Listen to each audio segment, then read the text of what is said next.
Welcome everyone. My name is Kim Brown and I'm with the Rural Institute for Inclusive Communities, Transition and Employment Projects. And Teresa Baldry and I will be your moderators for today. Teresa, I'll introduce her in just a moment. Live captioning is available for today's session. To access the captions, open the captioning link that I've posted in our chat box, and you'll want to do that in a new browser window. The captioning link is also on the slide in front of you that you should be able to see on your screen.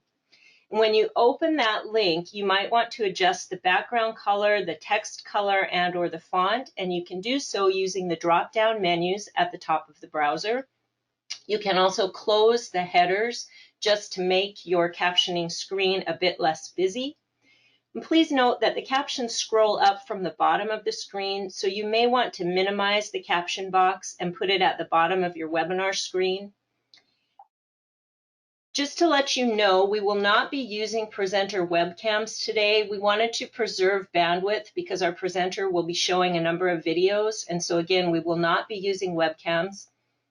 Today's webinar is sponsored by the Montana Deafblind Project and is funded in whole or in part by the U.S. Department of Education, Office of Special Education Programs, or OSAP.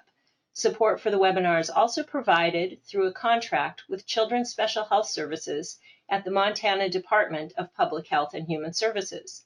The statements shared in today's presentation do not necessarily reflect the opinion of the sponsoring departments. All attendees are currently muted and will be throughout the presentation. This helps cut down on background noise so that all of our audience members can hear the presentation. If you would like to ask the presenter a question or make a comment, please type your question or comment into the chat or question box. And only you, the moderators, and the presenter will be able to see what you've typed into that chat box. And we will have times throughout today's presentation where our presenter will be responding to questions. So again, feel free to type your questions in at any time. For those of you who requested Montana Office of Public Instruction renewal units when you registered, those will be emailed to you after the webinar, and it can take up to a couple of weeks for us to get those out. You do have to have pre-registered and requested OPI credit in order to receive that. For today's session, we're trying something new. We're trying a certificate of attendance, and there will be a link for the certificate of attendance that will be sent to you in the follow-up email that you should receive tomorrow. I'll let you know we have not used this feature before, so we're hoping that it works. If you need a certificate of attendance and when you receive the email tomorrow that link doesn't work for some reason, please do let me know and I'll do some troubleshooting on that. Today's session is being recorded for the Montana Deafblind Project and the Transition and Employment Project's resource libraries. And by participating in the webinar, you grant permission for any chats and/or questions that you submit through the webinar platform to be recorded. The video for today's webinar will be posted to the training archives pages of the Montana Deafblind Project and the Transition and Employment Projects. And I will put the URLs or the website addresses for both of those websites in the chat box in just a couple of minutes. We'll post the recording as soon as possible. Again, it can take up to a couple of weeks to get that posted. We will also have the handouts for today's session available on those websites, or you can download the handouts today during the presentation. If you go to the handouts section on your drop-down menu on your dashboard, there are two handouts for today's presentation. If you're not seeing the handout section, look to the upper right-hand side of your screen. There should be an orange box with a white arrow in it. If you click on that, it should open the dashboard, and one of the options on the dashboard is the handouts. A survey link will be sent to you after today's session. As soon as you close out, the survey should pop up. We do ask that you please take the time to fill that out. It's a short survey, but we do value the feedback that we receive, and we use it to continue to improve, hopefully, the sessions that we provide. In case you don't have a chance to fill it out today, that survey link will also be provided in the follow-up email you receive tomorrow. You don't have to fill out the survey twice. And now I would like to turn it over to Teresa Baldry for a quick description of the Montana Deafblind Project. Thanks, Teresa. Thank you, Kim. Next slide, please, Philip. And one more. and one more. Perfect, thank you. So hello, my name is Teresa Baldry, and I am a project coordinator at the Montana Deafblind Project, which is a source of specialized information, technical assistance, and resources focused on improving education, inclusion, as well as college and career readiness for individuals with combined hearing and vision loss between the ages of birth and 21. The Montana Deafblind Project is located at the Rural Institute for Inclusive Communities at the University of Montana. On the screen is a snapshot of our website, which is where you can find more information about our project. Currently, we have 3 staff whom are all part-time. And as you can see, there's multiple ways to connect with us. You can contact us through email, phone, fax. There's a contact form on the website, as well as our Facebook group, which is Montana Deafblind Project. We have several areas of focus, which are all identified in the middle section there: early identification, referral, family engagement, transition. And the next piece I want to talk briefly on is, what is deafblindness? The term deafblindness can be misleading. It implies complete absence of vision or hearing. In reality, only about 6% of the children who are deafblind are without any sight or hearing, while most individuals have some usable vision and or hearing. No 2 children with deafblindness are alike. The loss of vision and hearing, even minor losses, can greatly impact development and learning. Children who are deafblind must be taught using strategies that are responsive to their individual sensory, cognitive, and physical skills. Trainings such as today help share that information. And now it is my pleasure, next slide please, to introduce you to our presenter. Philip Schweigert has a master's in education and began working with children with sensory and multiple disabilities in 1977 in Portland, Oregon. After serving as both a classroom teacher and later program chair, he spent 22 years as project coordinator on numerous research and demonstration efforts to investigate assessment and intervention strategies in communication and cognitive skill development in individuals with severe disabilities. Philip has authored and co-authored articles for referred journals, as well as curriculum materials through the Design to Learn project of Oregon Health and Science University.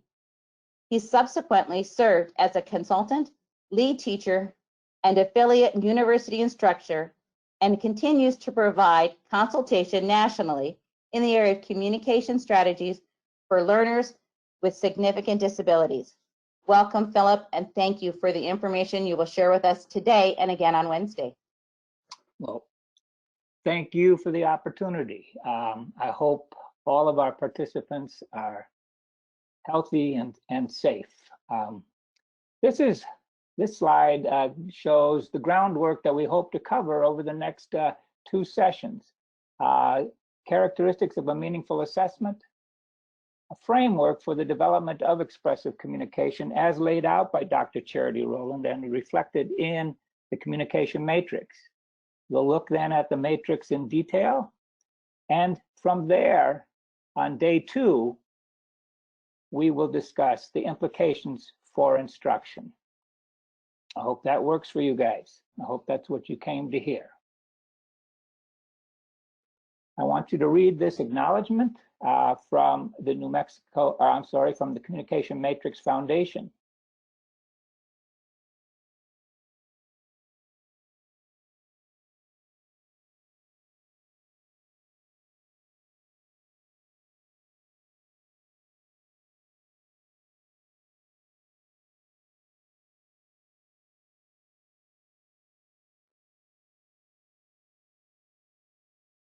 All right, let's move on. Most normed early communication assessments rely on specific physical or sensory behaviors that may not be accessible to children with physical and/or sensory impairments. Cynthia Kress, 2014.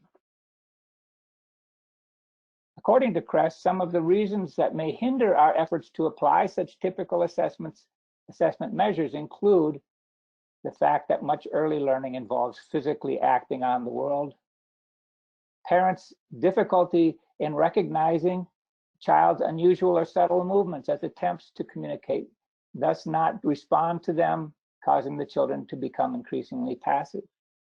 And the children, of course, that we're talking about there are kids with significant disabilities.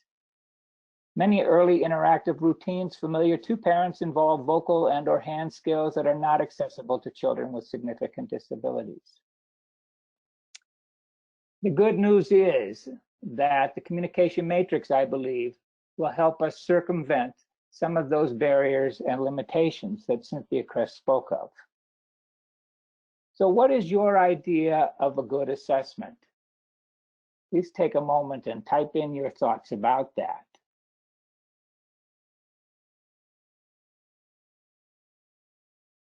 This is Teresa, and if you want to fill those in the chat, we'll be monitoring and providing that feedback to Philip.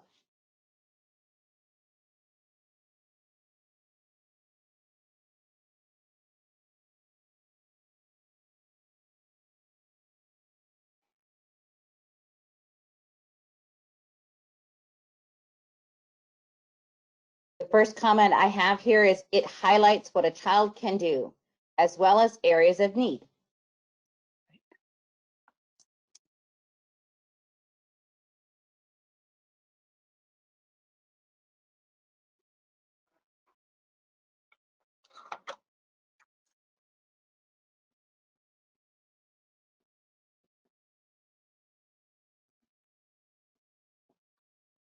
We appear to have a very quiet bunch, Kim, or I'm missing comments.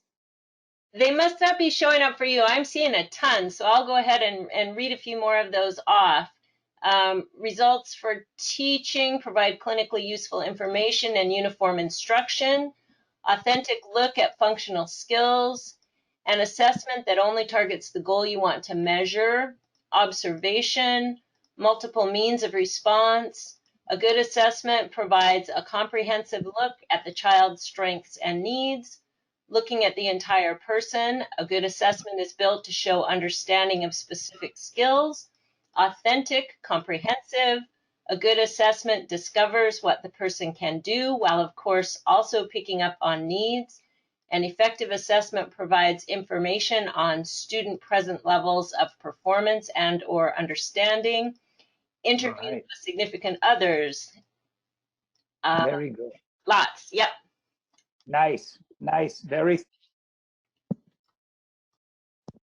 thorough. I appreciate that, you guys. So I think, just to kind of recap, something that highlights the child's competencies as well as points us in the direction of where to go next. Something that is sensitive enough to capture subtle change and therefore applicable for our population. Something that is authentic, meaning that it allows for assessment of that learner in his natural environment around topics and experiences that are part of his world. That's collaborative. It allows us to gather information from multiple sources. And it allows us to gather information in a multiple number of ways, through observation and interview, less likely through direct elicitation. And finally, that it is designed for the very population for whom you are applying it. I think we're on the same page here. Appreciate that.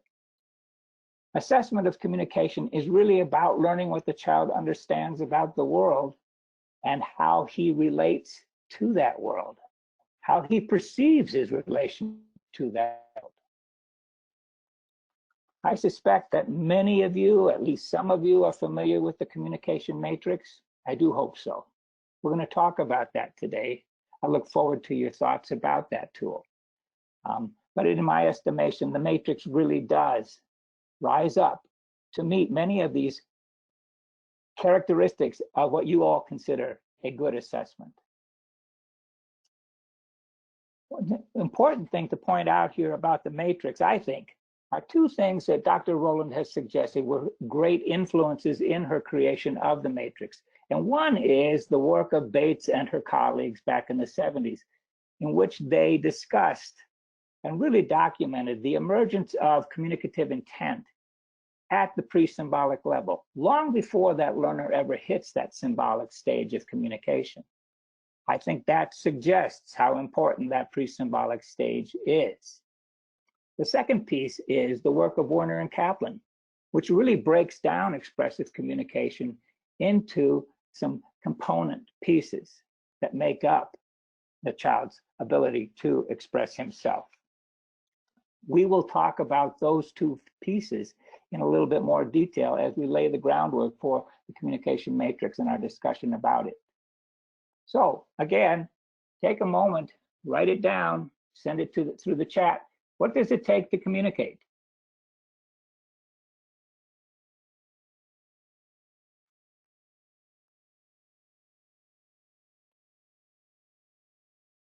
I have intent, a message, a communication partner, a common language, interest to interact, sender, receiver,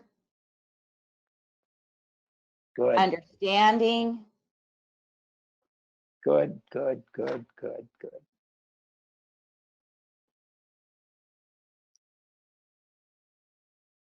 So Meaningful interaction for understanding, a want to be understood for a want or a need. Thanks, Philip. that's great. Thank you very much. You've covered them. Symbolic communication is an outgrowth of early relationships between infants and caregivers, somebody to communicate to, somebody to communicate with, and objects and their events in their environment, something to communicate about, okay? You also mentioned a shared means of expression, something that is doable for that learner and detectable for the communication partner, recognizable. Absolutely. Intent, the desire to engage, the desire to talk about something. That's all going to be contingent upon that learner's experiences with such opportunities. Very good. Werner and Kaplan suggest those very things in this sort of visual. A sender, a receiver, topic, and a means of expression. My feeling is that if we're able to look at expressive communication in this way, we really shine a light on the fact that it is much more than just a form or a means of expression that warrant our attention and perhaps warrant our intervention. Let's talk about each of those four elements in a little bit more detail, shall we? The sender, that's our learner. Perception of self occurs through interaction with people, knowledge of surroundings, and mastery of skills. Who am I and how do I relate to the world around me? That's going to influence that child's ability to and desire to communicate. The recognition of the association between one's behavior and environmental outcomes is critical for future learning. John Watson, 1966. What's he saying there? He's saying that unless our learner can detect that his behavior matters to somebody else, in this case, that why would he bother? And if he is able to detect that relationship, if he is able to determine that his behavior matters to the world around him, that he can have an impact on that world, then that will influence his desire to continue the learning process.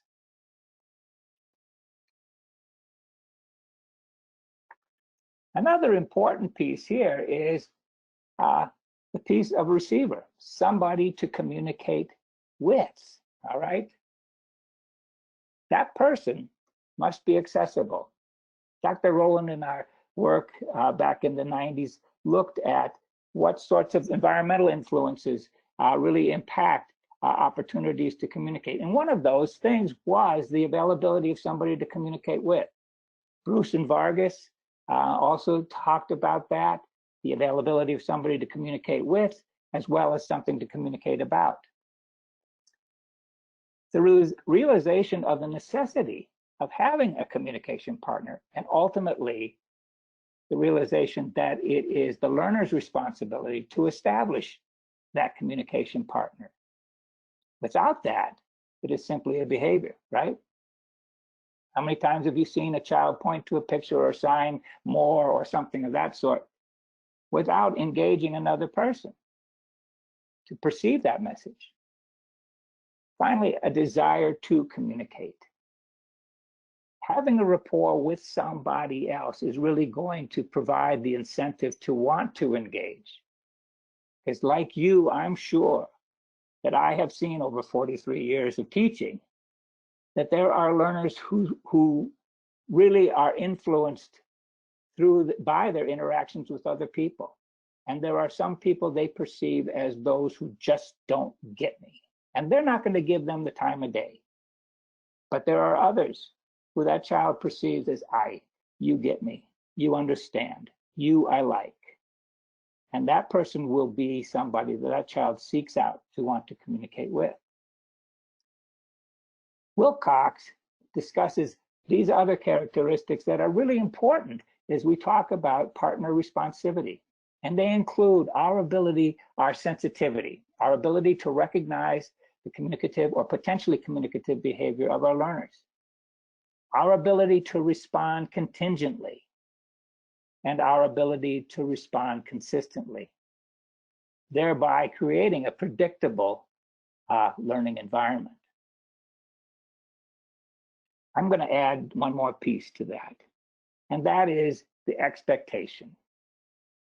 As communication partners, potential communication partners, we have to expect that our learners, all of our learners, are capable of and are willing to engage and seeking that engagement. We must expect and allow time for them to do so. We must be vigilant in our observations of those learners and contingently responsive to those attempts. Let's take a look at poll question number 1, Kim, if you can, please.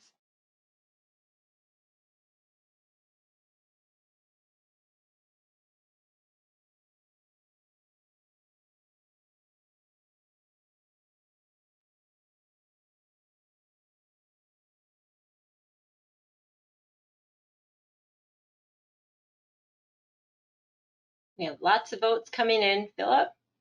Good.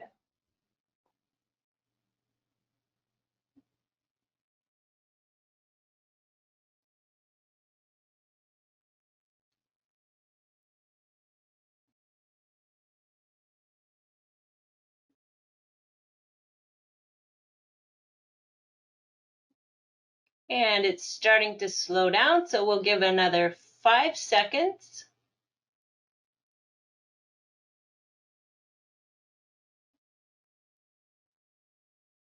Okay, we'll go ahead and close the poll and see what. All right. Let me put the results up there. Very good. Nicely done. Yeah, that statement is false. As Cynthia Kress pointed out, most norm-referenced early communication assessments do not accommodate the needs of a child with sensory or physical disabilities. Hence the need for something that does. Okay. All right, let's move on. Oops. I want you to take a look at this statement by Miles and McCletchy. Take a couple seconds, read it through, and tell me what you think they're talking about here.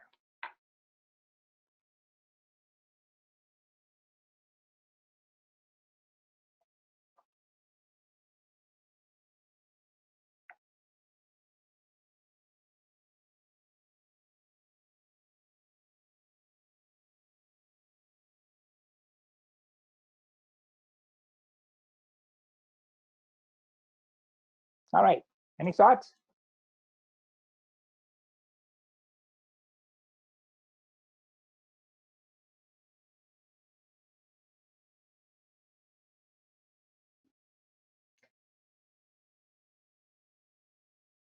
Philip, this is Kim. We have one comment. All right. And trusting relationships are a must. The child needs the support of a trustworthy adult to keep them safe to explore. Nice.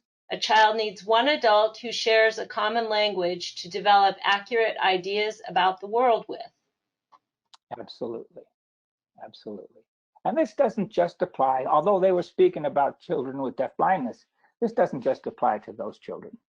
You look at any typically developing child and you look at how when they begin to explore the world around them, how they keep checking back to make sure that mom and dad are close by, are accessible to them. And with that sense of a secure base, with that sense of an anchor, the world around them seems a little less daunting, and they are a little bit more willing to take that risk, to take that step out, because they know that they've got that secure base there. Nice. I mean, it's a very important thing to keep in mind. As you look at interventions for your learners, think about that. Think about, do they feel secure? Do we have a relationship, one that is trusting, one in which that child can be assured that I'm there for them? Okay. It is through that secure base that our learner has access to the world around him, and thus access to something to communicate about potentially. Think about our child with sensory impairments or physical limitations. What is their access to the world around them without your support? It's limited. Our learners don't have, in many instances, access to learning through observation, through seeing somebody else do it, or to even see that there's something available to act on. They are reliant on you to ensure ample access to the world around them. And in that access, repeated experiences, because it is through repeated experiences with that world around them that they begin to formulate impressions about different aspects of that world, and whether they like those things, whether they provide motivation and interest, and perhaps even, and hopefully, a desire to want to communicate and engage about those things. Yep. Werner and Kaplan tell us this: the act of reference emerges not as an isolated individual act, but as a social one. Our learners learn, all children learn in the context of interactions with other people. Where do you think joint attention first develops? And how important is joint attention to communication? It's huge. It's huge. So it develops in the context of these shared experiences. De Thorne suggests that communication is a social accomplishment, and that it is supported through the shared histories people bring to their interactions. Well, you develop a shared history through those interactions with that learner, right? Yeah. Yep. Okay. This next slide is a brief video clip, and unfortunately, I was not able to upload that and try to improve its recording here. So I'm just going to try to set it up for you a little bit. There may be a little bit of delay or glitch depending on the area that you're in and the bandwidth that you have serving that area, and so on and so forth. But at any rate, well, I apologize in advance for that. I want you to focus on the synchrony between this adult and this child. See if you can detect the joint attention and the expectation, not just on the part of the child, but on the part of the adult too. The turn taking, the basic back and forth that makes up their communication.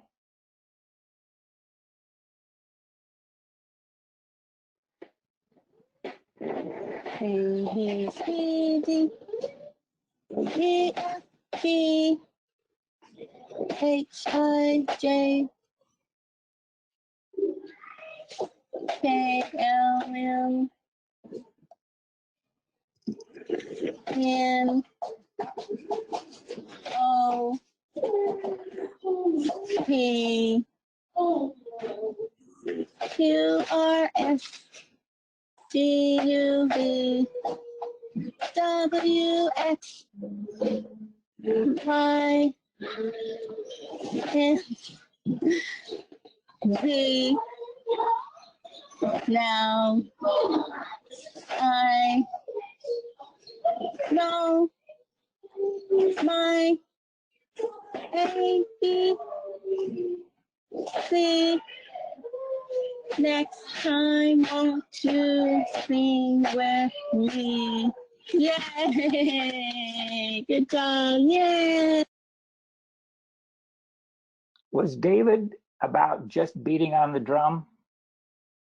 Or was he about his partner's responses to his behavior? Did he seem to be attentive to her behavior as well as to the drum? You bet. That is joint attention, isn't it? Absolutely. And that happened because he shared those experiences with her over and over and over again. And it may not even have been the noise that the drum made that was exciting to him. Maybe his motivation there was what his behavior was causing her to do and the interactions that they were having back and forth. I hope you were all able to catch that.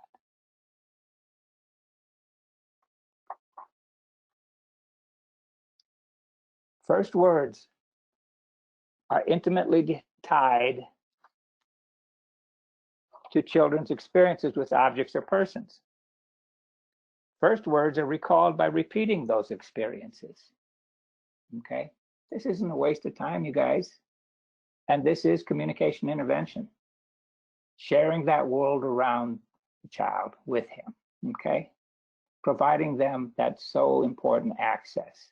Providing them that repeated experience so that they can begin to formulate some sense of interest and motivation and desire to engage not just with that world, but with you about that world.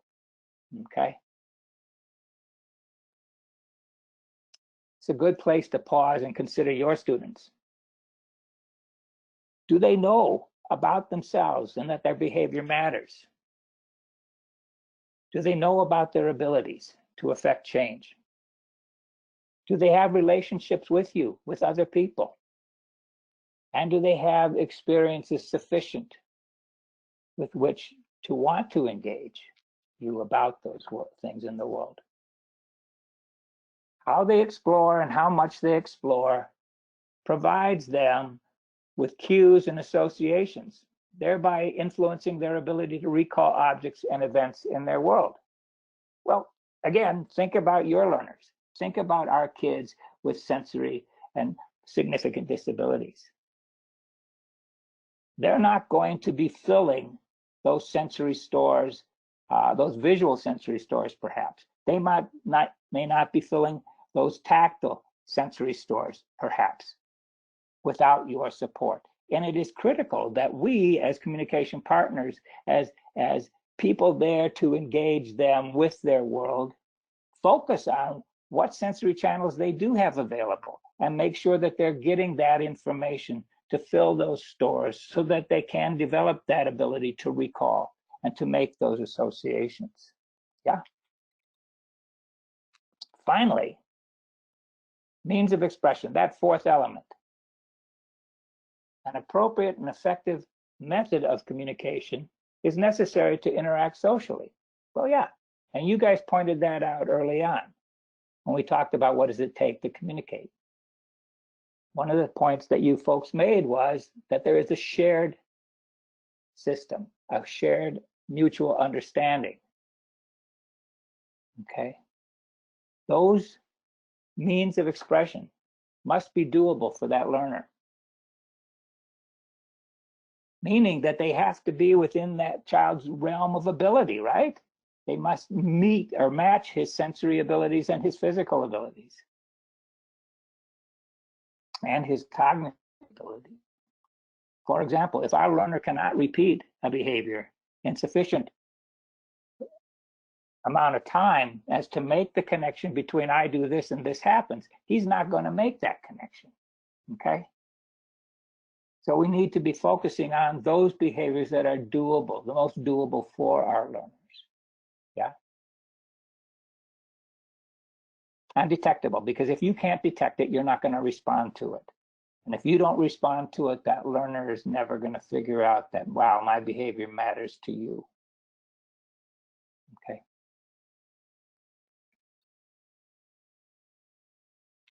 Without the other three elements, this one, in my opinion, isn't as significant. And yet, I marvel still today, after 43 years, at how much attention and importance we put on this one piece, and oftentimes to the neglect of those other three pieces. All right? I'm not saying that this is not important, but I'm saying that those other pieces, in conjunction with this, really do make an effective and meaningful expressive communication. When our learners hit that symbolic stage of expressive communication, then we look for their abilities to communicate beyond the here and now, because that's what symbols are all about. Symbols allow us to communicate about things that are not physically present and are not happening at this point in time, yeah?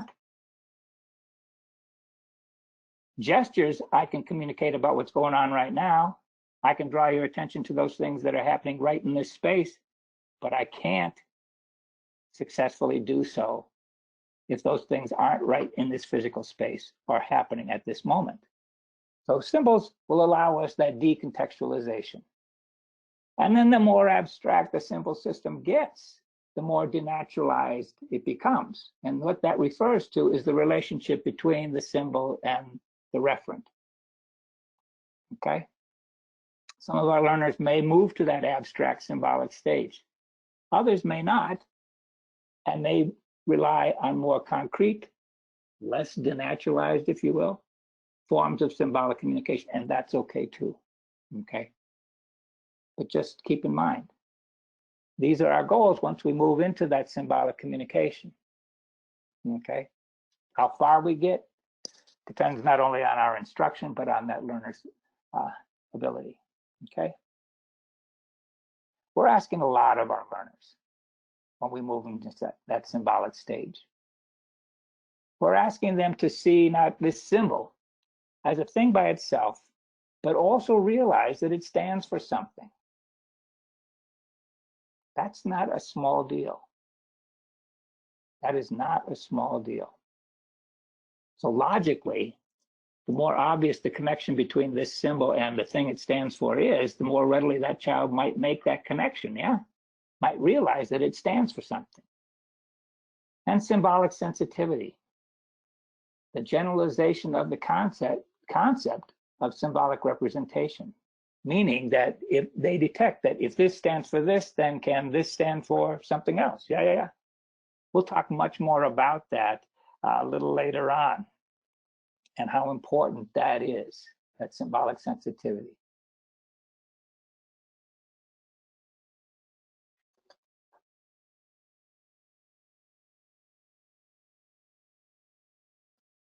When the focus is on successful communication, the form is reduced to its proper place of being a means towards an end rather than the end itself.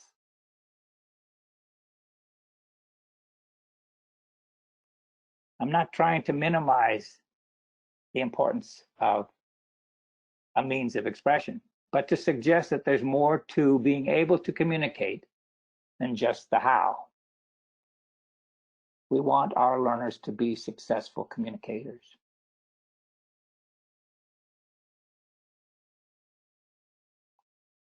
So, to recap, these are the four elements of expressive communication as reflected in the communication matrix. These heavily influence the 7 levels that you see described there. And what you see as communication progresses is what they refer to as progressive distancing between these 4 elements, okay? So take a look. Progressive distancing might mean the distance between sender and receiver.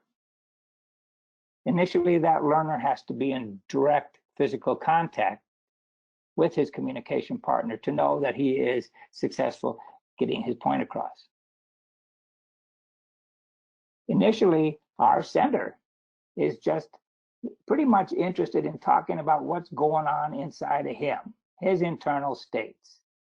I'm hungry, I'm wet, I'm tired, I'm content, okay? But as that learner begins to experience more things about his world, hopefully his interests expand, and suddenly he is wanting to communicate about a variety of things that don't directly, immediately impact those internal states alone, okay? And think about means of expression. Initially, our learner, to be effective at his communicating, is going to communicate using whatever he has available to him, his whole body in most instances. But eventually, as our learner progresses through his communication development, symbols become their means of expression. And that connection between the symbol and the thing that it stands for could cover a whole range of abstractness or concreteness, yeah? That's progressive distancing. That's what we look for as these relationships evolve, these relationships of these four elements evolve. Let's take a look at the poll question number 2, Kim, if you would, please.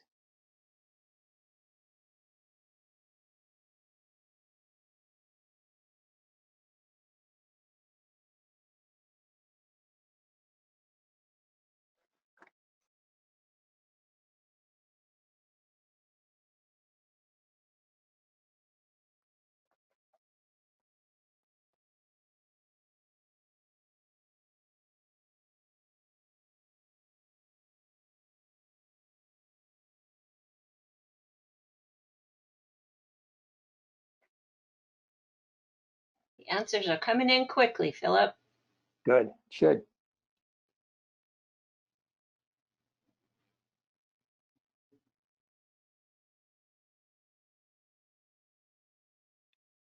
Okay, let's give it 5 more seconds.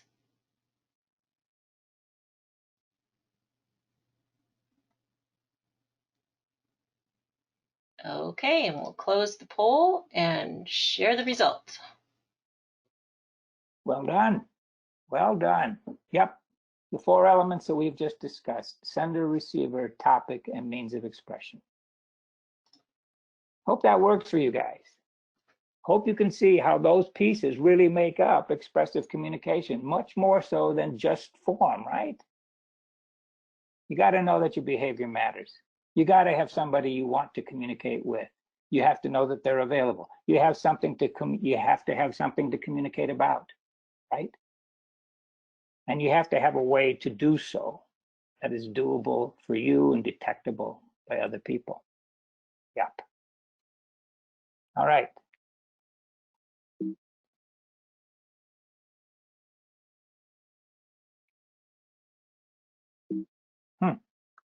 There we go. All right. Here we go. These are the 7 levels of expressive communication that are described in the communication matrix.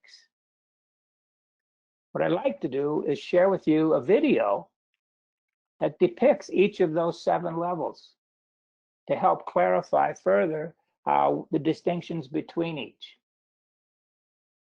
So what I would encourage you to do is to keep this close by as we look at those different levels and see if you can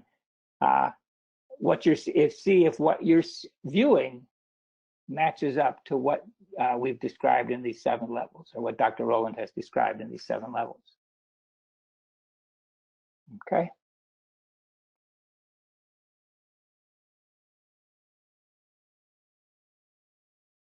This very first scene is Peter.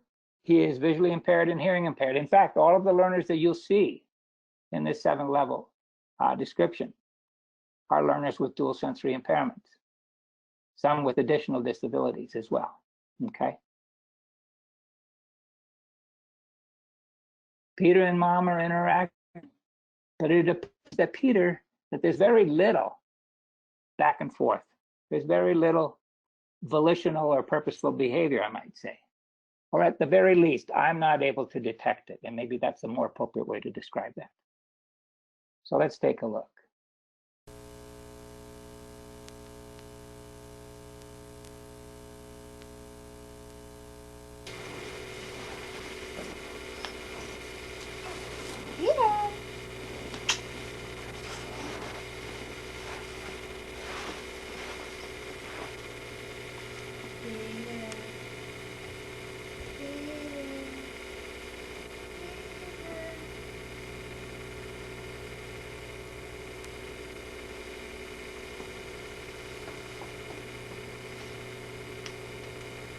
Peter, come on, mommy.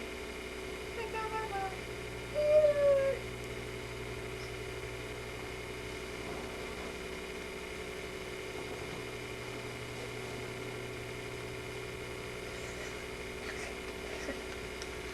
Peter.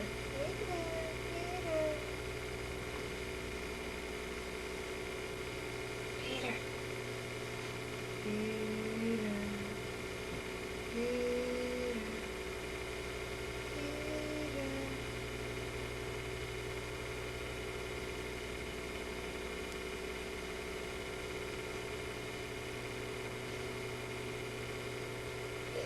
Look over at me.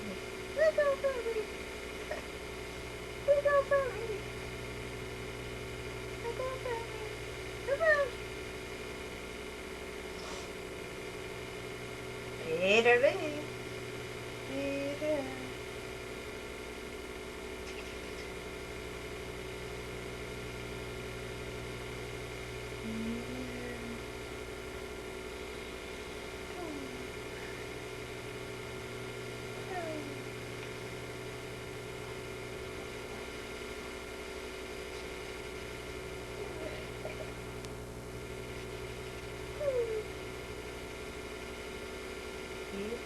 So just to recap there, Peter's mom is trying to engage Peter. It may look like she's trying to ignore or bother him a little bit, but it's tough to say that what you're observing there from Pete is anything really purposeful or intentional. It seems to be mostly reflexive, reactive to what's happening to him externally. I hope that matches up a little bit with the definition of level 1. So let's go on and look at level 2. And here we go. Oh, run, run, run, run, run, run, run, run, run. Run, run, run, run, run, run, run, run, run. Do you want more run, Homero? Oh, you want more run? Okay, ready, go. Oh, run, run, run, run, run, run, run, run, run. Run, run, run, run, run, run, run, run, run. Stop. Do you want more run? Good job, all right. Oh, run, run, run, run, run, run, run, run, run. Run, run, run, run, run, run, run, run, run. Do you want more run?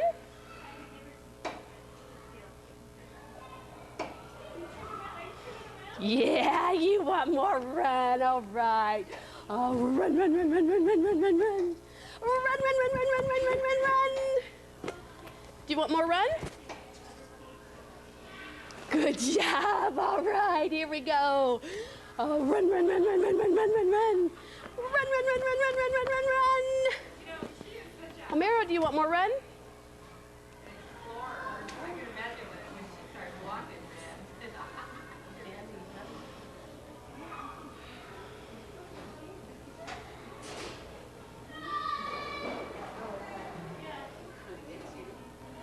Okay, we're finished with run. Let's try this. Ready? Shake, shake, shake, shake, shake, shake, shake, shake, shake. Shake, shake, shake, shake, shake, shake, shake, shake, shake. Homero, do you want more shake? You want more shake. Good job.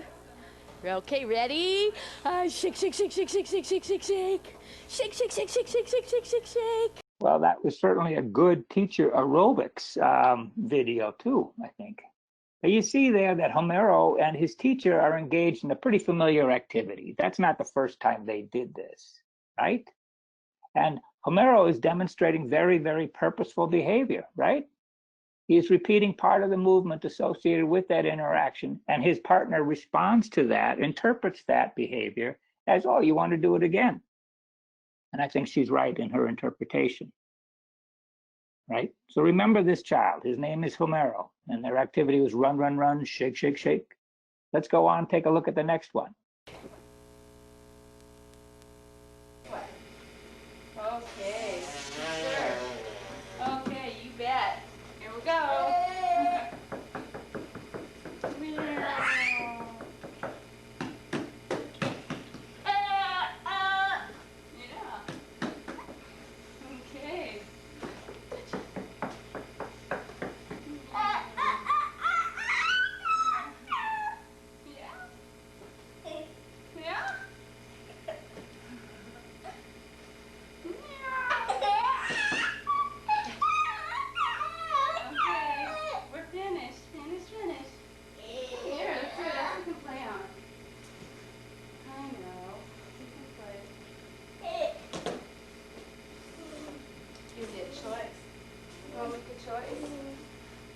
Yeah.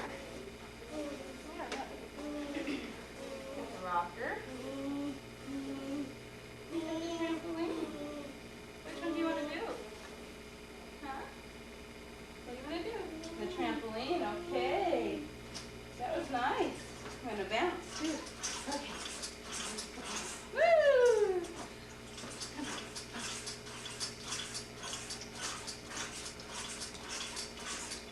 Woo! What do you want to do? You want to bounce? Oh, you want me to bounce with you? Okay. Woo!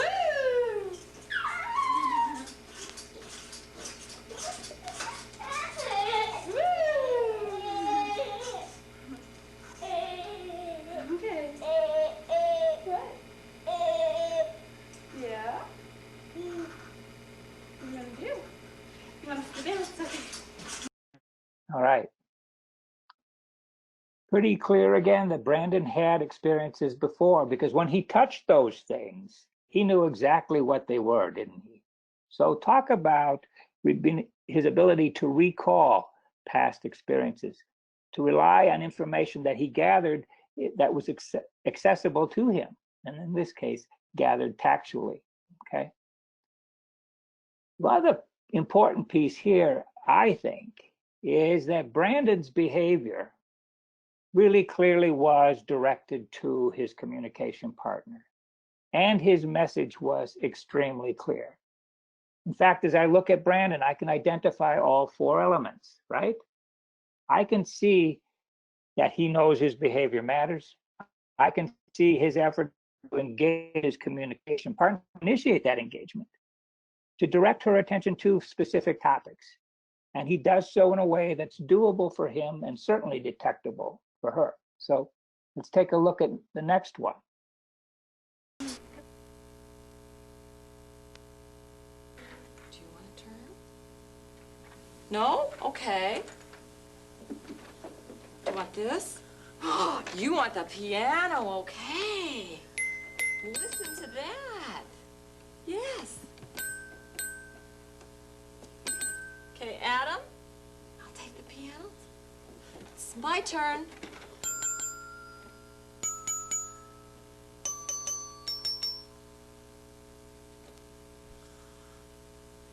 Well, what? What? You want this? Adam, do you want this? Yes, you do. Okay, there you go. Oh, that's fun. Good for you. Yeah. Adam, it's my turn. Yes, mine. Oh, your turn? Huh? You gonna take a turn? That's pretty neat, isn't it? Okay, Adam, it's my turn. Thank you. Briefly, unlike Brandon in the previous scene, Adam is able to use what we would consider as more conventional gestures. They don't require direct physical contact to the communication partner or to the topic, mostly because Adam has enough residual vision that he is able to learn those conventional gestures and to use them to refer to things that he's not directly in physical contact with. But just as importantly, there's all the intent to communicate. Messages are clear, behavior is directed to topic as well as to a communication partner.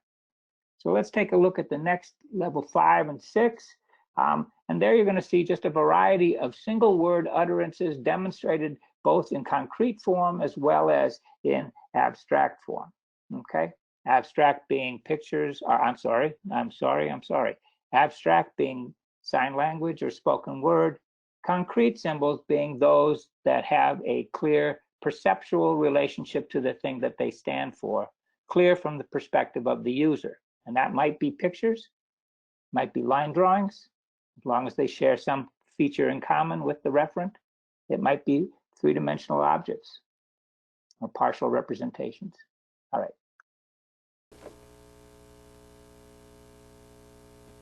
Although it is more critical to teach an individual to communicate competently with a large vocabulary using the current level of representation, learning to use more abstract symbols is also an important method of continuing progress. Adam initially used three-dimensional symbols. Later, he progressed to using two-dimensional symbols. What do you want? Want crackers? Sarah used to have sight and had learned to use picture symbols. When she lost her sight, she quickly switched to using three-dimensional symbols made from parts of familiar objects. Later, she began using thermoformed symbols, which are thin plastic impressions of her original symbols. These are more abstract since they carry less information. An advantage is that they are more portable. Alberto can see, but he is very dependent on tactile information. He uses his fingers in his mouth before he will experiment with anything. Okay. Later on, Alberto began to develop some speech. He still needed his tangible symbols, but we encouraged him to use his speech along with the symbols. What is this? Head. Yes, it's their head. Thank you. Catherine's speech was not developing as expected, but she quickly learned to express herself using picture symbols.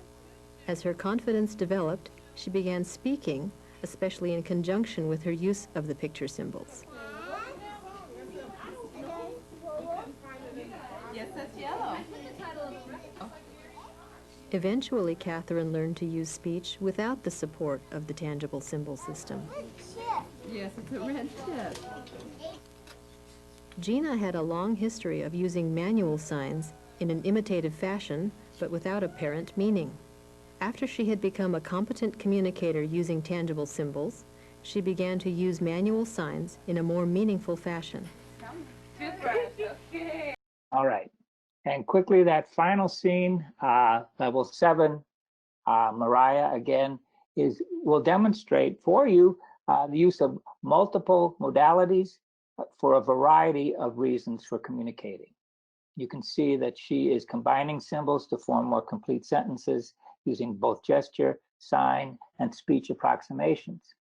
All right.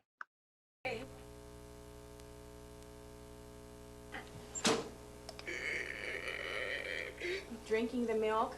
Okay. Oh, is it your turn? Okay. Quick, big. Hamburger, please. Okay. You want me to cook it? Okay.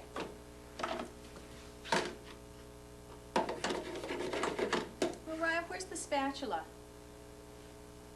Where's the spatula? Where's the spatula? Okay. It's here. Oh, thank you.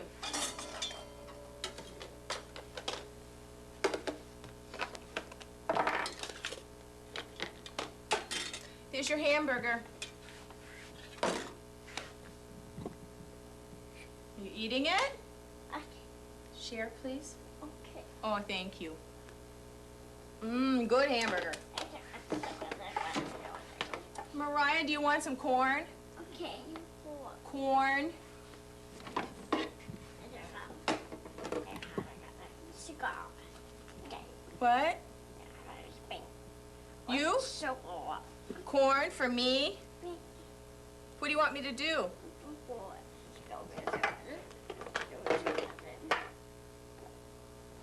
Oh, corn on the plate? Oh, okay. Do you need some butter? Do you need some butter? No? Yes? Doesn't matter? Okay.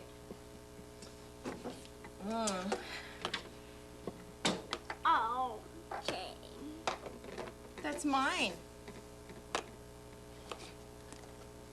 What are you eating? Okay. And you wait, big. What's this? Tomato. Tomato, good, nice.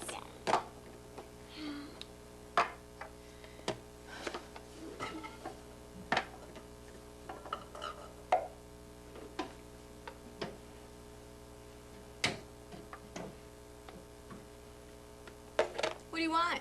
Okay. What do you want? An orange for me?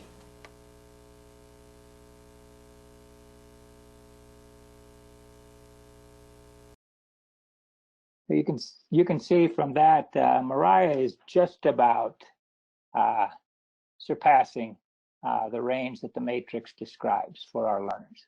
Okay.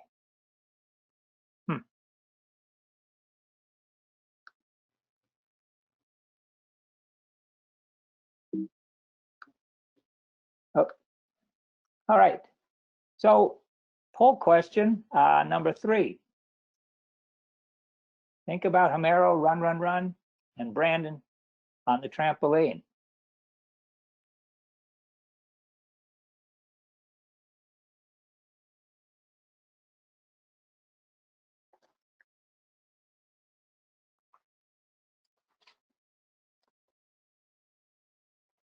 Which child demonstrated all 4 elements of expressive communication in your estimation?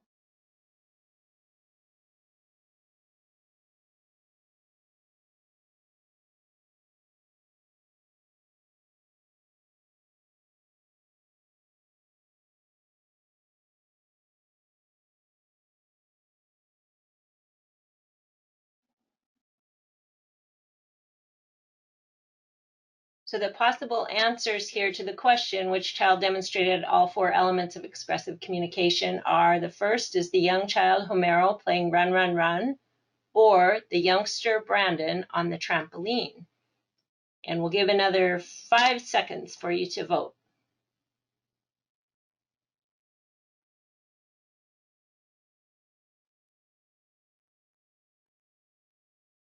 Okay, we'll go ahead and close that poll and take a look at the result. Right. Nicely done. Nicely done. There was no question in Brandon's example that he understood that his behavior mattered to his partner, that he needed to direct that behavior to her, that he had something to communicate about, and he had a way to do it. All 4 elements. Well done. All right. This is a critical transition for you guys, for anybody in communication, but for recognizing the difference between, if you will, level 2 and level 3, or level 2 and level 4. Well, Warren and Yoder refer to this as a pivotal juncture of coordinated attention. They suggest that the transition from pre-intentional, level 2, to intentional communication is a developmental milestone second to none. Not my words, guys. I call it party time, but this sounds a little bit more professional, right? It marks the children's entry as full participants in the social milieu around them and triggers other transactional processes that in a short time lead to symbolic communication. What that says to me is, at this point, the child understands what communication's all about. And he understands what his role is in that process. And once that hurdle is overcome, once that light comes on, that aha moment kicks in, then that move towards symbolic communication happens at a much expedited rate. McCatherine and Watson suggest this, that when our kids hit that level of communicative intent, they are going to elicit from you increased engagement, because they're seeking you out. They're seeking out that contact, that chance to interact. And with that increased engagement, there is going to be increased opportunity. And with that increased opportunity, there will be practice provided. And more practice, the better the quality. Yeah? Dr. Rowland did a study in 1990 that's demonstrated that those children that need the opportunities to communicate most readily, most often, are the ones who are typically getting the least opportunity. Those children who demonstrate the communicative intent, that desire to engage another person, are those kids who are getting the most opportunities. Okay? It's pretty darn important, you guys, for our kids to reach that aha moment, that pivotal juncture, as Warren and Yoder call it. Philip, this is Kim. I'm sorry to interrupt, but we did have a question come in related to the last poll. Wondering if you could please explain why Homero didn't meet all 4. Okay, well, from my vantage point here, from my observations, I would suggest that what I wasn't seeing from Homero, and it may simply have been a matter of lack of opportunity to do so or lack of expectation on the communication partner's part, I didn't see him direct his behavior to his communication partner. Okay? I saw a clear signal. I saw a clear topic. I saw purposeful behavior. But I didn't see the hey you. Thank you. Okay? You bet. Good question. How do we know that intent to communicate is there? Well, Weatherby and Present back in 1989 suggested that we consider some of these characteristics. Persistence. That child's got something to say. He's going to try to get his point across. He may repeat himself. He may try and try and try again. There's always going to be some clear evidence of, hey, you. Hopefully, our learner has enough of a repertoire of behaviors that he can try to change the strategy that he's using if the one he's using presently isn't working, that repair. There's an expectation of a response, right? And termination of the signal when he is responded to. And it may not be, or it may be, the response he's looking for, okay? Think about that. How do you know that that child has that intent to communicate? Well, he's not going to give up. And God willing, he's got other strategies that he can rely on if the one he's using presently isn't working. And again, I would say, there may be a point for intervention, okay? How do I expand his repertoire of ways to engage? Okay. So what's the difference between level 3 and level 4? I think that's a poll question number 5, Kim.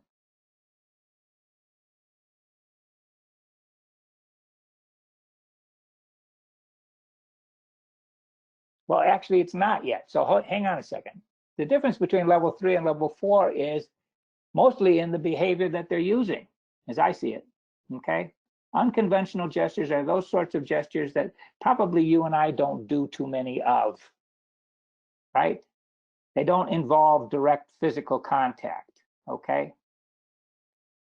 Conventional gestures, Susan Bruce would refer to them as more distal gestures, such as pointing, such as waving, such as beckoning, such as nodding, shaking. They don't involve direct physical contact with either the topic or the person you're communicating with. But they both demonstrate the intent to communicate. So the point here is that some of our learners may struggle to move to that level 4 because of sensory and physical limitations.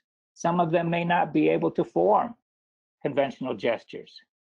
Some of them may not be able to see what there is to point to, or see that there is a communication partner to beckon to or to wave to.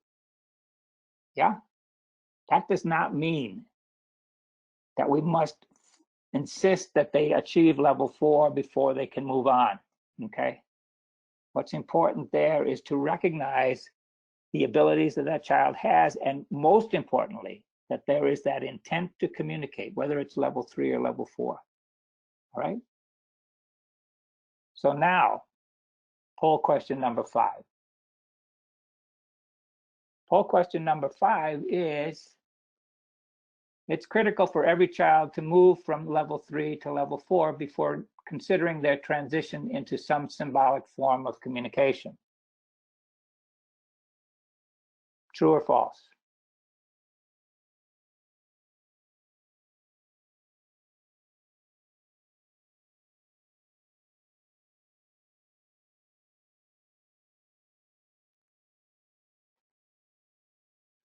And the votes are coming in quickly on this one too. Good.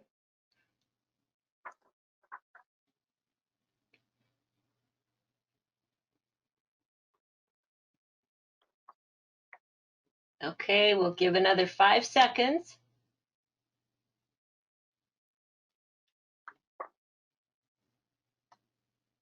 And close the poll.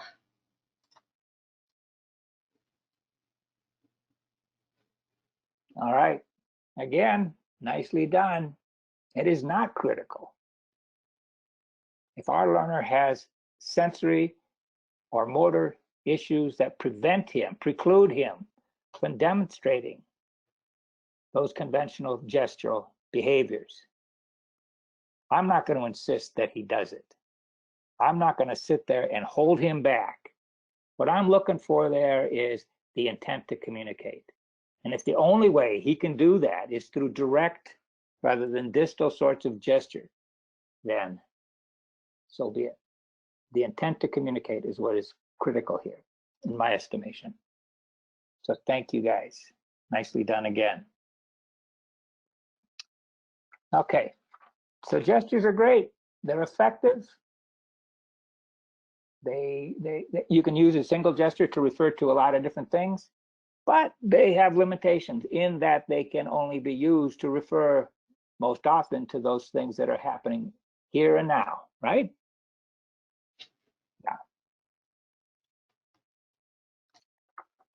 When we think about concrete versus abstract symbols, we're talking about symbols that have, in the case of concrete, symbols that have some clear connection to the thing that they stand for from the perspective of the user. A concrete symbol shares some feature in common with the thing that it stands for. Its relationship is concrete. Again, the perception of that learner and his experiences. Abstract, on the other hand, there's no connection. It's a totally artificial connection. Who said that the sign for shoe is knocking two fists together? Or the word shoe, right? It doesn't sound like, it doesn't look like, its relationship is totally abstract, but yet we accept that. Okay? All right.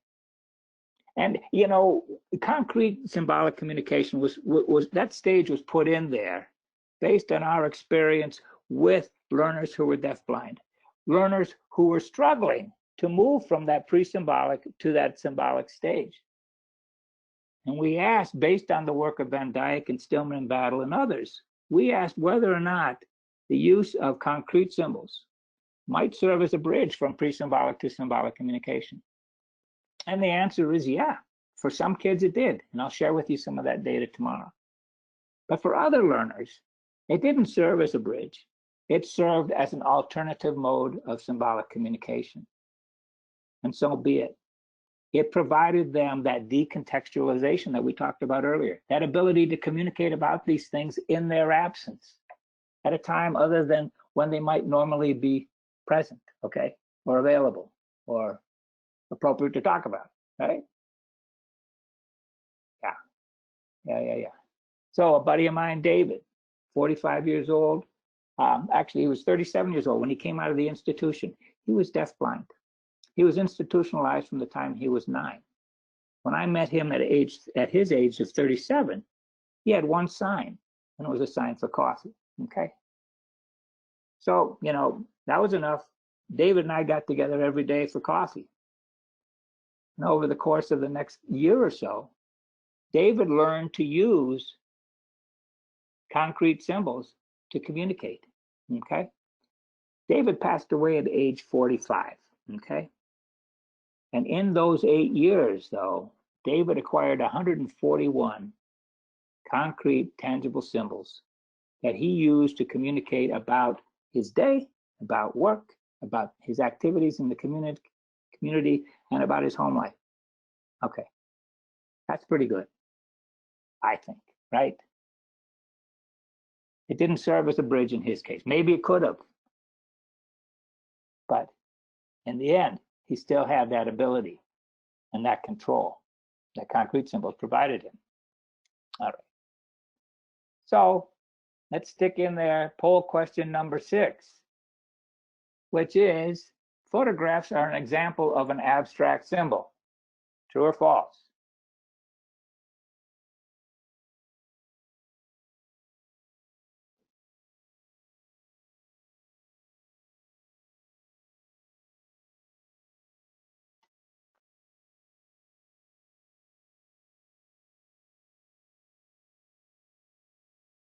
We have close to 50% of you voting.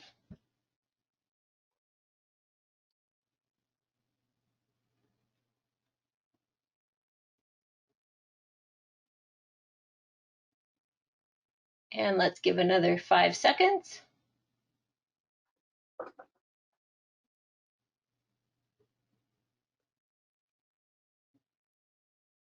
Okay, close the poll.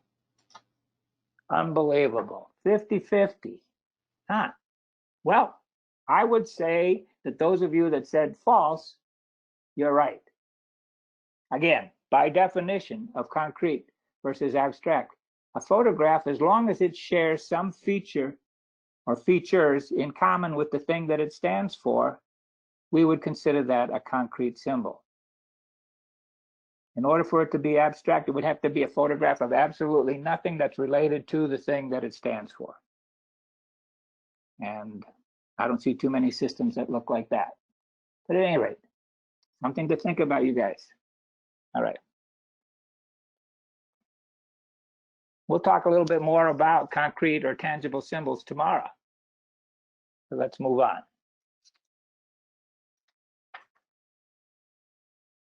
So when we think about expressive communication, now we have talked about the 7 levels as it relates to the behaviors and intents that that child might use to engage another person around something of interest to them, okay?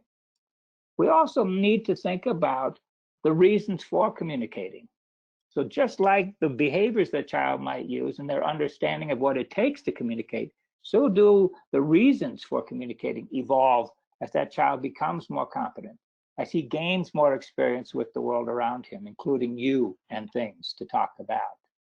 And we look at level 1, level 2, level 3, and we see all of these different reasons for communicating emerge as that child becomes a more competent pre-symbolic communicator. Yeah? This is all pre-symbolic stuff, you guys. Even at level 4, we're continuing to add reasons or intents to communicate. By the time we hit level 5 on the matrix, or level 6, or level 7 on the matrix, we are only adding 3 additional intents to communicate symbolically that could not be developed without some symbol form. And those are the ability to request absent objects, because I can't refer to it if it's not present, right? Using a gesture. The ability to label things, yeah, and the ability to make comments about things. The reason I'm talking about this thing is the fact that it begs the question, why are we in such a big hurry to get our kids to that symbolic stage? When so much can be accomplished, so much groundwork can be laid, so much foundation can be shored up at that pre-symbolic stage. What's the hurry? And I guarantee you, the stronger our pre-symbolic foundation is, the more successful our children's transition to that symbolic stage will be. Again, we'll talk about the data behind that, okay?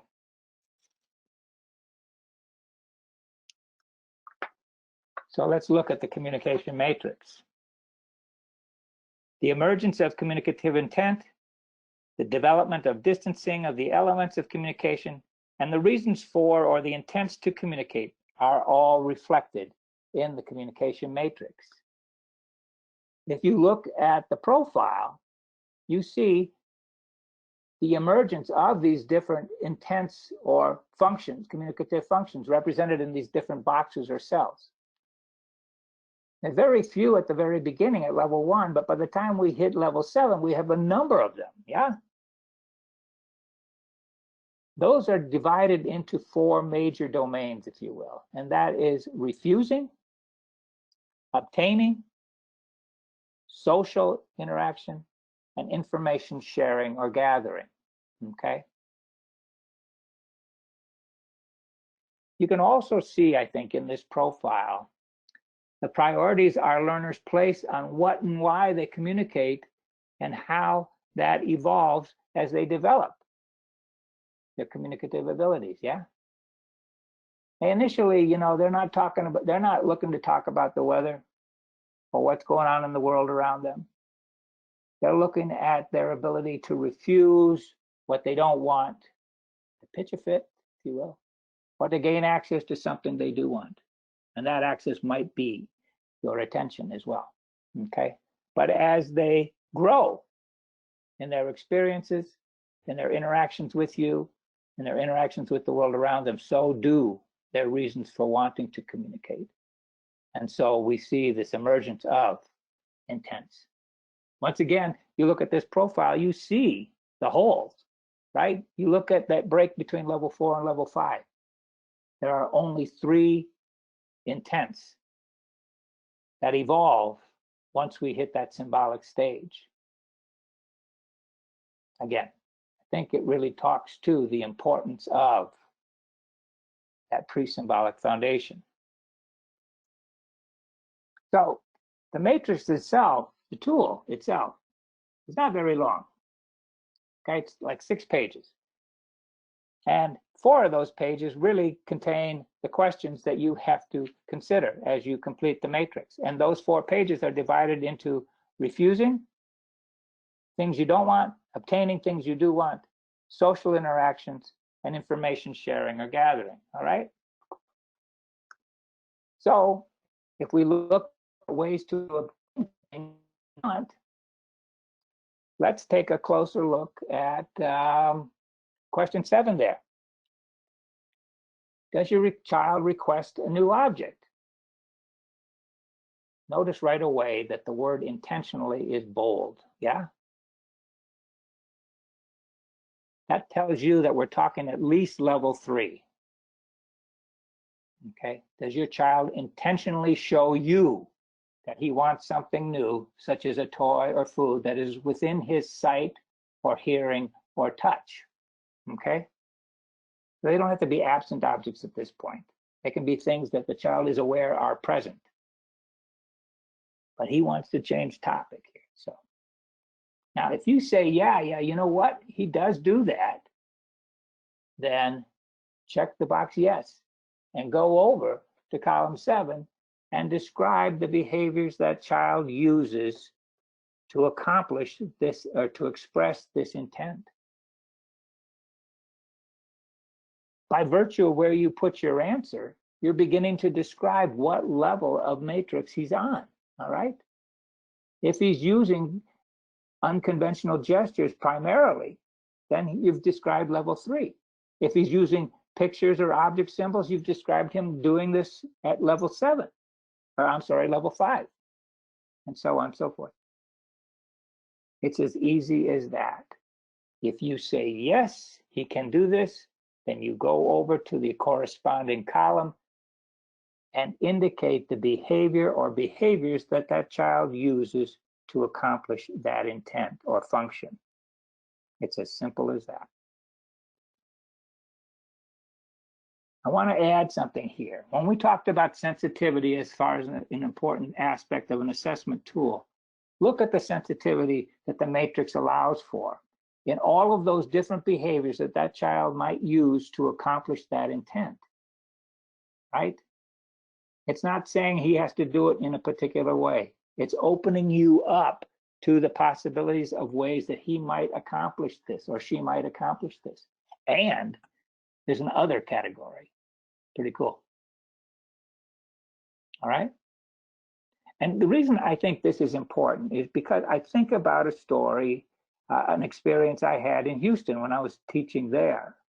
And an SLP, speech language pathologist, shared with the audience how using the communication matrix at an IEP meeting to report out about a child's progress, the parent started to cry because the parent said, this is the first time anybody has ever said that my child has made progress, okay? And it wasn't because that child moved from level 2 to level 3 or went from requesting more of something to requesting attention, or because he went from Well, you get the idea, right? It was because this child added another behavior to his repertoire to accomplish a function that he was already demonstrating at that particular level. That's a big deal. That is a big deal. That is sensitivity, to capture even change such as that. And when you think about some of the characteristics of communicative intent, that ability to repair, being able to broaden your repertoire of strategies to use to accomplish intents that you already can accomplish is a big deal too. If my point isn't getting across this way, I'm going to try another way. That's a big deal. Okay. So that's sensitivity. And I think it's worth pointing out and keeping in mind.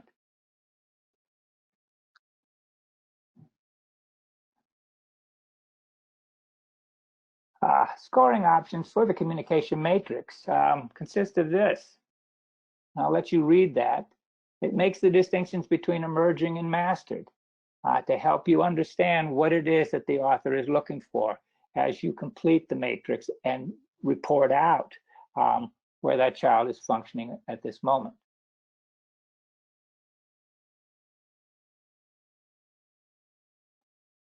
Emerging behaviors essentially are behaviors that are not used consistently or only in the presence of very specific prompts.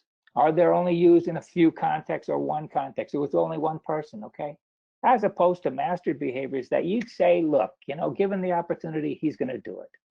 And he's going to do it not just with dad, he's going to do it with me, he's going to do it with mom, he's going to do it with right? Across a variety of things. That's the distinction the matrix is asking you to make there. Okay, between emerging, mastered, or not present yet. Okay.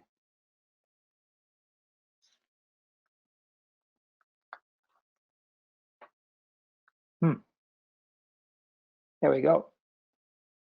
So there is the profile. That's the picture. This was the goal of the communication matrix. This was, according to Dr. Rowland, it was to create a picture of how that learner communicates right now. Okay. And you can see from this picture subsequent administrations, right? You can see a pre and a post. You can see the difference between mastered and emergent as reflected in those hash lines representing emergent, those shaded in boxes representing mastered skills, and those skills that are left blank that are not yet a part of that child's repertoire. Okay. Okay. But the matrix also recognizes the necessity for some to be able to summarize that child's performance in a score. And so they have described 4 different ways to summarize that child's performance based on the matrix you have compiled on that child. And to get there, to get to the definition of each of these, rather than me going through each of them, just type in www.communicationmatrix.org and click on community, and then type in search, scoring the communication matrix. And watch a video of Dr. Rowland describing these 4 different strategies, okay?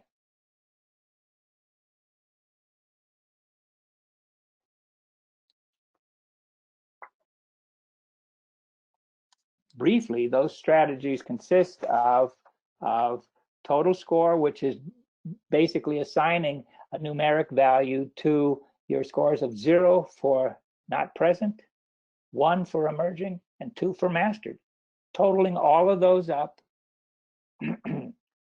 and looking at, given that there's 160 possible points, right, and calculating the percentage.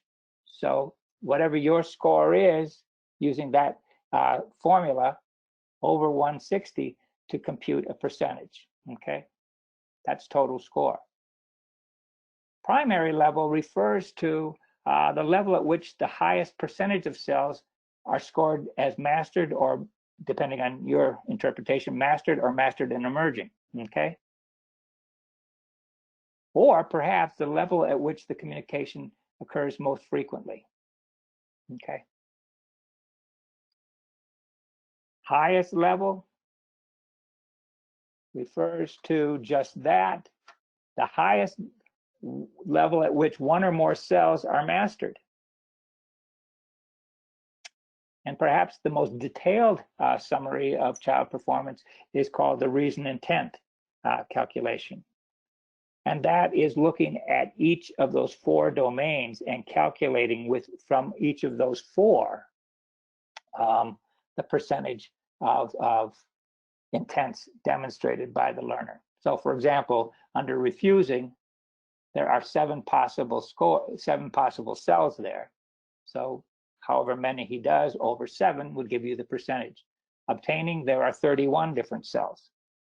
So how many of those have you shaded in? And again, computing that percentage over from 31, and so on and so forth. Social, there's 28. Information, there's 14. Okay, that'll give you the most specific data. And again, this data is not intended to compare this child to another child. That's not the purpose at all. The data is summarizing in this way gives you some numeric way to report out. It also gives you a way to look at that child's progress, comparing himself to himself, on a pre and post sort of a basis. But again, I encourage you to go to that website and take advantage of that video and many others. This is the website, and we don't have time today to walk you through that, but it is there. It is the best tutorial. You can access it for free. And there is a wealth of information there for you to access. And it's available in a variety of different languages now. Again, you can see which languages are there. It is accessible to families as well as to practitioners. It allows you to gather information from multiple participants to come up with a complete profile. It allows the parent to do their own, and to bring that to the meeting and compare notes with you and your team, okay?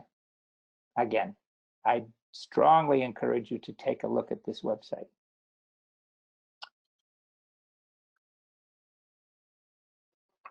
There is the possibility, too, of custom reports. Custom report based on the data you put into this about a specific child, okay? Based on that information, you're going to generate a list of possible goals or objectives from your input, and you select which ones seem to be the most plausible for that learner in his learning environment, okay? And you create that report. Now that report costs $6. And I guarantee you that $6 is not making anybody rich. It is only intended to help sustain this wonderful tool that we all have access to, and that Dr. Rowland and her team have granted us access to. So I would encourage you to at least attempt this one time to generate some ideas that might cause you to take off and create some more ideas for your learners, okay? So that is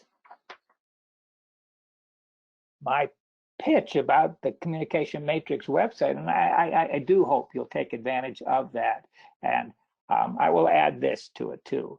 As you look at each one of those questions about your learner from the Communication Matrix, and you have concerns about understanding what it is exactly that they're asking for, there are video examples that you can click on and see exactly how a child operating at level 2 might demonstrate protest, or how a child at level 2 might indicate to you that he wants more of an action or more of something specific, okay?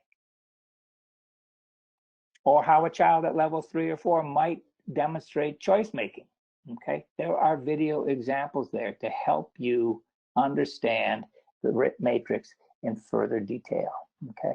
Again, it's all free. Please take advantage of it. Please take a look.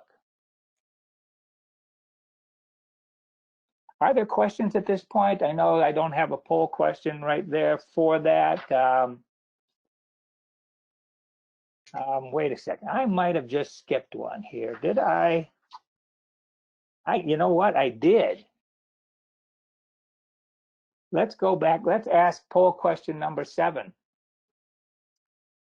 Nearly all communicative intents described in the matrix can be accomplished pre-symbolically. True or false?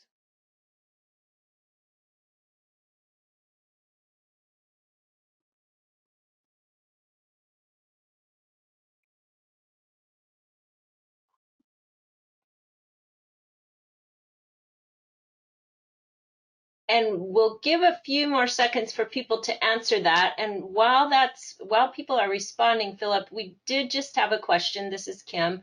And the question is, can you post the sample report, please? I cannot click on it. Well, I might be able to. Let's try it.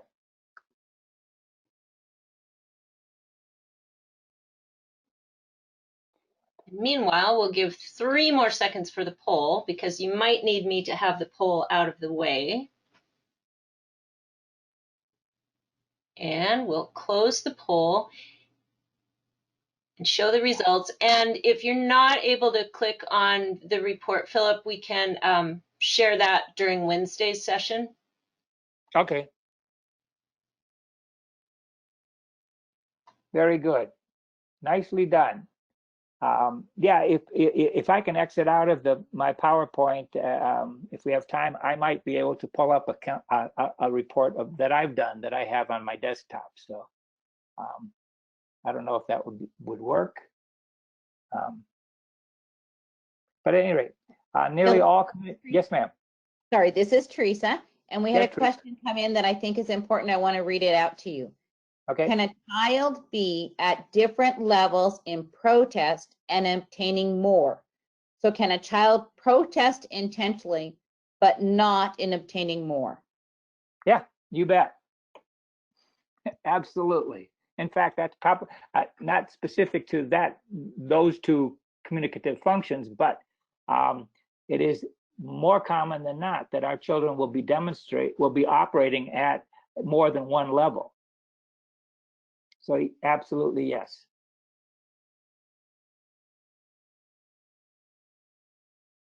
It's not surprising that he's pretty sophisticated with his protest because he's had probably a lot of practice. There's one communicative function I've never had to teach. I think our kids leap from the womb with their ability to protest, but we may have to begin to shape it to something more appropriate. Nearly all communicative intents described in the matrix can be accomplished pre-symbolically. Absolutely, yes. All communicative intents that the matrix describes can be accomplished pre-symbolically. In fact, the only thing, where did it go? Oh boy, seem to have lost my screen. Oop.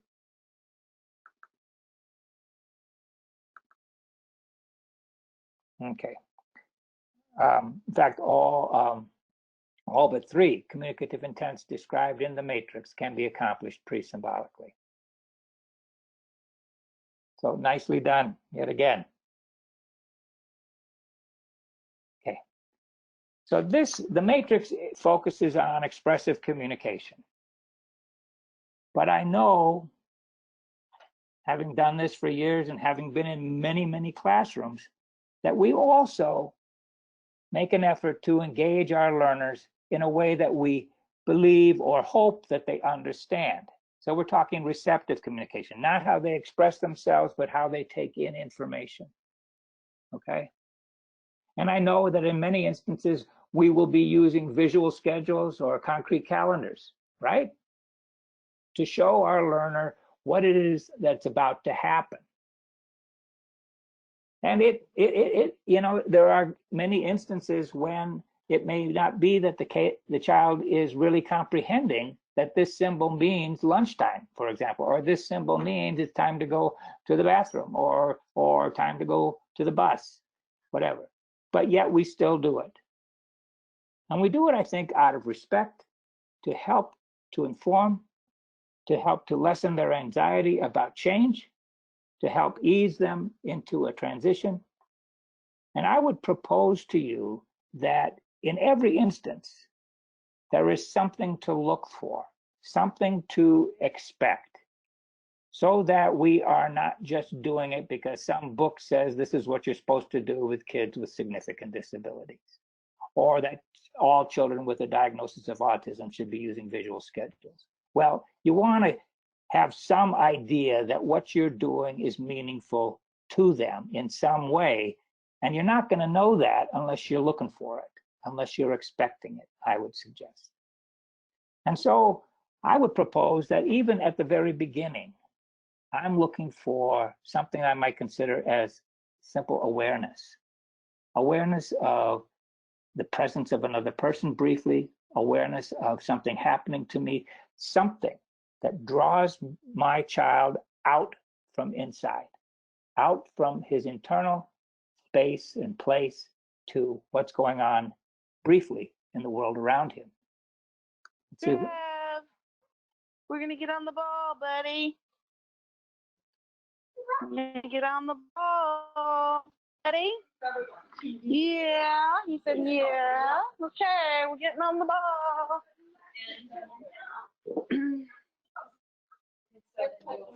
You're looking so cool.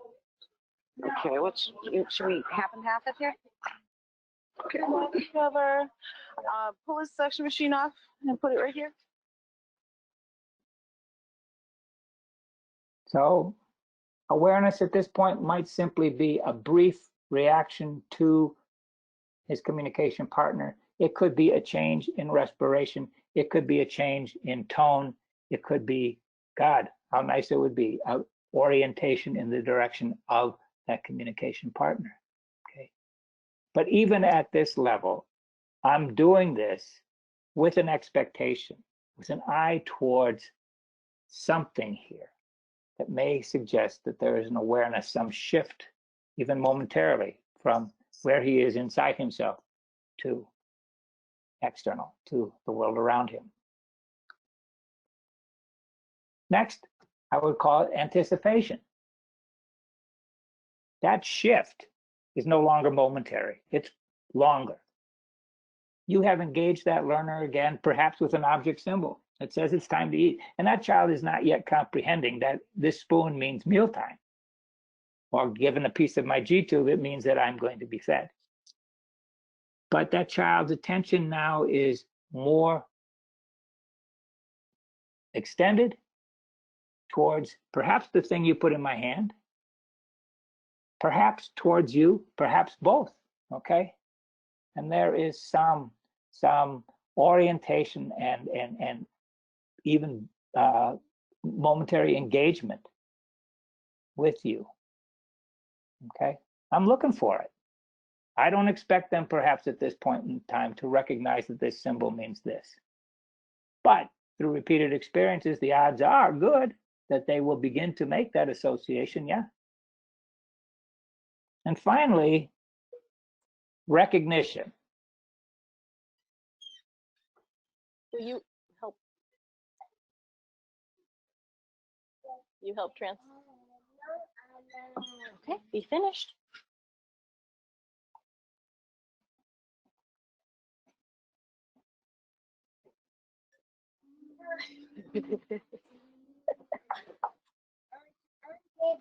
Okay, be finished. Yeah, you already asked me.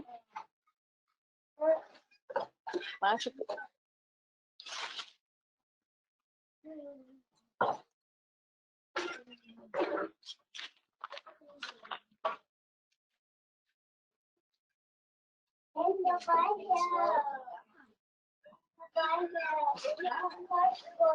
Okay, that's good, Mariah. Okay. Hoping you were able to see that, and forgive me for not setting it up a little bit for you. But there, Andrew approached his calendar system. He took the symbol for the completed activity and put it back in his finished pouch there. And clearly, the sequence of events were displayed on his calendar, and the next thing was going to the bathroom, right? But he bypassed that, in fact, 2 pictures down, and chose toy play instead.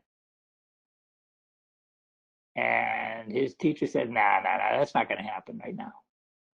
And Andrew clearly was not pleased with that outcome, with that response. He tried it a couple times. He finally acquiesced, took his toilet symbol, put it on the table, stalled a little bit longer by shoving the table back and forth. I really don't want to go to the bathroom. His teacher insisted that, yeah, that's what time it is. And Andrew dutifully marched off to the restroom. But clear evidence that at this point, those symbols made sense to him, that he recognized what they were, and in fact, was attempting to use them to negotiate a change in his day, okay? So awareness, anticipation, recognition, all of those things that we might consider looking for if our learner particularly is not at that level of recognition yet, recognizing that this thing stands for something, okay? I hope that helps, something to think about there. Okay, again, when our learners hit that stage, think about what we're asking of them. That representational insight. We're asking them to recognize, to detect, to recognize some sort of relationship between this symbol, this thing, this picture or this partial representation, this object symbol, and the thing that it stands for. That recognition may not yet be a symbolic relationship. It may not be one that says, oh yeah, I can use this instead of that, or this stands for that, but that there is some connection there. That connection is going to be based on, most successfully, that connection will be based on a detection of shared features, okay?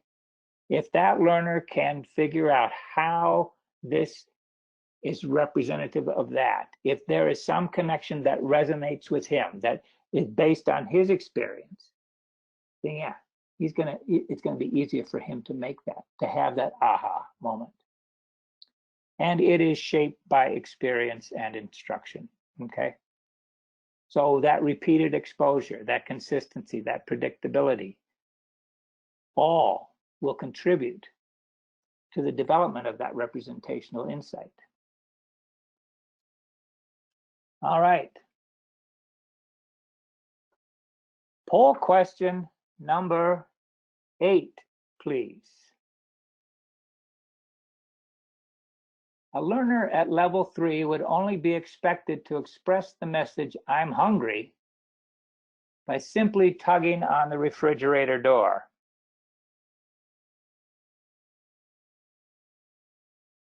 Take your time, think about that closely. Think about the 4 elements.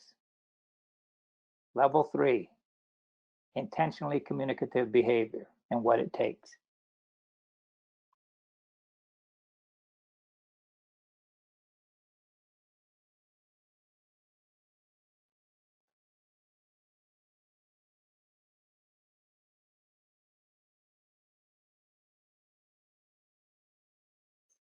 Okay, we'll give 5 more seconds for the vote, please.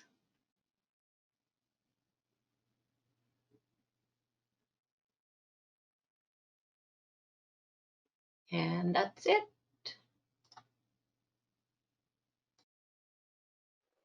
Nice. So type in a response in the chat room, in the chat box if you want. What would we expect from a learner at level 3? How would a learner at level 3 express this message, I'm hungry? What would we be looking for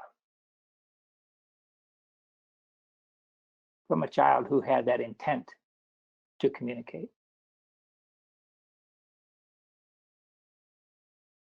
What do you think? I have several responses coming in. Gaining attention of the receiver, He needs to direct communication toward another person, directing himself, herself to a communication partner, tug at mom's leg, tugging at a person to communicate needs, bringing a person to the refrigerator door. Nice. Yep. So all of those first ones that you read, Teresa, I'm assuming that those were coupled with referencing the refrigerator door in some way. That final one, taking mom by the hand to the refrigerator door, that nails it, doesn't it? Hey, you, this is what I'm talking about. That's exactly it. That's that intent to communicate. Well done. Well, that is the end of part one. I think we've got a couple minutes if there are questions that folks might have.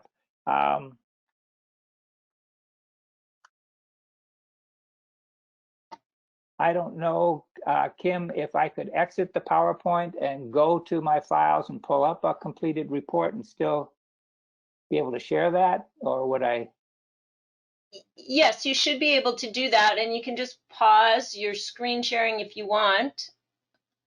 Okay. Or we can change it over to me and switch it back to you when you tell me you're ready. Okay, why don't we do that? Because I seem to have lost my mouse, my cursor again. Don't want you to lose your mouse there. All right. Let me just pull it up. Okay. And while you are looking for that, I just have some housekeeping remarks that I'll make, and that will give folks a few minutes to type in any questions that they might have. Just a reminder that when you exit the webinar today, a short survey will pop up on your screen. We do please ask that you take the time to fill that out. If you don't have a chance to do so today, you'll receive a follow-up email tomorrow that will also include the link to that survey, so you can fill it out tomorrow. You don't need to fill it out twice. Session 2 of this webinar series will take place on Wednesday, August 12th from 9:30 to 11:30 Mountain Daylight Time. And please know that you do have to register separately for that session because it is a separate link, and the registration is still open if you have not done so yet. We do have a couple of other webinars coming up. We have an SSI, SSDI work incentives webinar with Tiffany Kelker on September 23rd from 1 to 2 o'clock Mountain Daylight Time. And we have SSI and Age 18 redetermination with Margaret Keener on September 30th from 1 to 2 Mountain Daylight Time. A reminder that today's webinar has been recorded and will be posted to the Montana Deafblind Project and the Transition and Employment Project's training archives pages, and the URLs or website addresses for those pages should be toward the top of your chat box. And let's see, have we had any questions come in, Teresa? We have just a couple. So first, Kim, would you address this piece in that do we get or did we see, did you send us this PowerPoint? We do not have the full slide deck is not available as a handout, but Philip has selected some of the most relevant slides, and those are a handout that's already available on the dashboard that you should have on your screen. If you click on that white arrow in the orange box to open your dashboard, one of the tabs says Handouts, and one of those handouts includes a number of the slides from today's presentation. We will also post those two handouts on both of the websites that I mentioned. And Philip, this next question is for you. All With right. the receptive communication piece, do we use a finished basket with this sequence? I'm sorry, I missed the first part, Teresa, with the what? With the receptive communication piece, do we use a finished basket with this sequence? I would if you're using some symbolic form, yeah. I'll introduce it from the beginning if you're using a calendar system of some sort, simply because at some point down the road you're going to want it so that that child may independently access that finish box to want to talk about something that already happened or that happened yesterday or that's stored in that box. Does that make sense? It also reinforces the idea that this activity is over. But I have had plenty of children who are physically able to ambulate by themselves, approach that calendar system and rifle through that finished box to find something that they want to talk about and find somebody to give it that symbol to. And many times that is my first inkling that this child has hit that point of recognizing this dual representation in this symbol and is appreciating the symbolic use of these symbols. Does that make sense? So I would say, yeah. If I'm using, go ahead.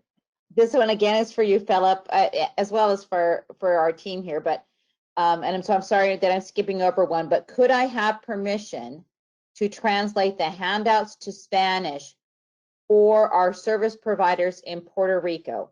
It is great that the matrix is in Spanish. It is great that the matrix is in Spanish. Yeah, yeah. Sure, why not? You take the handouts and sure. And then lastly, Kim, if you could cover the certificate piece. We have a question there again. Will you provide a certificate of course completion so I can turn that into my employer? That's the last questions I have with our timeout. Which is perfect. So I'll answer that quickly. And yes, for the first time, we are trying to offer a certificate of attendance for today's webinar. It should appear as a link in the follow-up email that you receive tomorrow. Again, we have not done this before, so I'm hoping that it works. If it does not work, if the link doesn't work, or you don't have the link in the email that you receive tomorrow, send me an email. This is Kim, and I will do some troubleshooting. And with that, I'll turn it back over to you, Philip, for any final remarks, and then I will do just a quick closing. Okay, I'll just say I have a copy of the report up on my screen, but I'm not going to be able to go through it. We're out of time. But I'll tell you what, why don't I'll try to figure out a way to make this our opening discussion on Wednesday as we talk about interventions. How's that? So if you can stick with us and, come back Wednesday, then I'll have a sample up there for you. If Kim can help me figure out how to do that. That sounds great. Thank you very much. And a huge thank you to you, Philip, for the information that you shared today and for all of the time that you put in navigating the webinar platform with us. I really appreciate it. Teresa, thanks for all of your help in moderating. Thank you to our expert Cart, our captioning professional, and Flying Fingers today. And thank you to all of our audience members who took the time to participate and learn more about communication and the communication matrix. We will hopefully talk with you all on Wednesday. Have a great day.